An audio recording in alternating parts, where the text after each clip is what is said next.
తమిళనాడులోని తిరువణామలలో ఉన్న అరుణాచలేశ్వర ఆలయం అత్యంత పురాతనమైన మరియు పవిత్రమైన శైవ క్షేత్రం. ఇది పంచభూత లింగాల్లో అగ్నిలింగాన్ని సూచిస్తుంది. మీరు మొదటిగా అరుణాచలం వస్తే తప్పకుండా గిరి ప్రదక్షిణ చేయండి. గిరివలం అనే తమిళంలో అంటారు. గిరి ప్రదక్షిణ అంటే గిరి అనగా కొండ, ప్రదక్షిణ అంటే గిరి చుట్టూ ప్రదక్షిణ. ఈ కొండ యుగ యుగాల్లో మారుతూ వస్తున్నది. ద్వాపర యుగంలో బంగారు కొండ, నేటి యుగంలో రాతి కొండ. ఆ రాతి కొండనే శివయ్య అన్నమాట. మన శివుణ్ణి ఒక ప్రదక్షిణ చేయాలంటే 14 కిలోమీటర్లు నడవాలి. మీరు గిరి ప్రదక్షిణ చేసే ముందు టెంకాయ మరియు దీపాన్ని దేవునికి అర్పించి మొదలు పెట్టండి. ఈ గిరి చుట్టూ అష్టలింగాలు ఉంటాయి. వెళ్ళిన కొద్దీ మీరు దర్శనం చేసుకుంటూ గిరి ప్రదక్షిణ కంప్లీట్ చేయండి.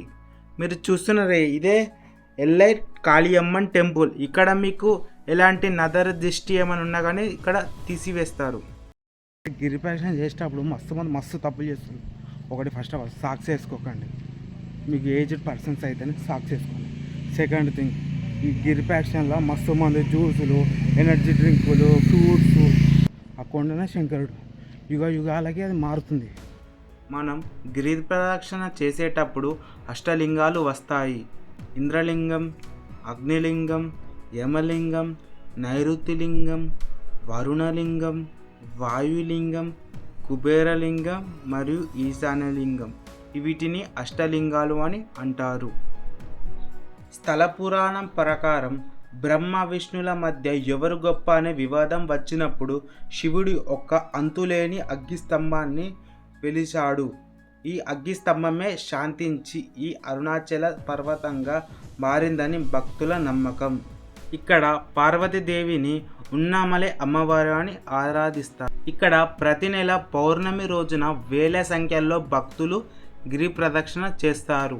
మనం గర్భగుడి వెళ్ళాక గమనించినట్టయితే దర్శనం చేసుకున్న సమయంలో చాలా వేడితో కూడుకున్న గర్భాలయం ఉంటుంది. అది అగ్నిలింగాన్ని సూచిస్తుంది. మీరు చూసిన ఇదే దేవస్థానం సంబంధించిన ప్రసాద కౌంటర్. ఇక్కడ పులిహోర, దర్దోజనం మరియు లడ్డు వంటి దొరుకుతూ ఉంటాయి. మీరు అరుణాచలం వెళ్ళినప్పుడు అరుణాచల గిరి ప్రదక్షిణ చేసిన తర్వాతనే ఆ శివయ్యని దర్శనం చేసుకోండి. ఆ దర్శనం కూడా 50 రూపాయల టికెట్ ఉంటుంది, అందులోనే వెళ్ళండి. మీరు ఫ్రీ దర్శనం వెళ్ళాలి అనుకో చాలా అంటే చాలా ఇబ్బంది పడతారు.